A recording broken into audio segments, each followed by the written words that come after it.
कोई फ़ायदा नहीं होगा, आपका शायद नुकसान ही हो जाए। तो बेहतर यही है कि मैंने भी इतने दिन से अपना मुंह बंद रखा हुआ था। मैं भी चाह रहा था कि कोई बातें जो हैं वो दिल की दिल में ही रह जाएं, लेकिन अगर आप खुलवाना चाहते हैं तो फिर सारी खुलनी चाहिए। और फिर मैं आपसे चाहता हूं कि आप आएँ, किसी चैनल पे बैठें, साथ मुझे भी बिठाएं, साथ जहांगीर तरीन को भी बिठाएं, और फिर लोगों के सामने सच बोलते हैं हम तीनों।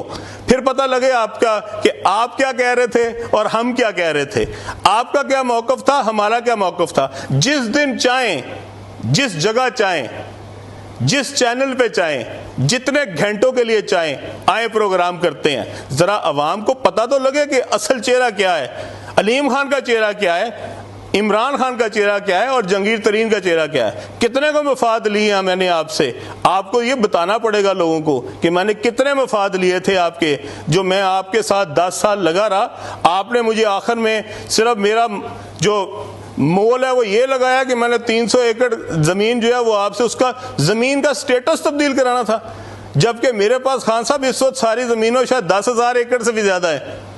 तो मुझे आपकी 300 एकड़ ज़मीन के लिए आपके साथ मैंने 10 साल लगाए, दिन रात मेहनत की, कोशिश की, मेहनत की, और आपने आखिर में मुझे 300 एकड़ के ऊपर जो है वो इल्ज़ाम लगा दिया।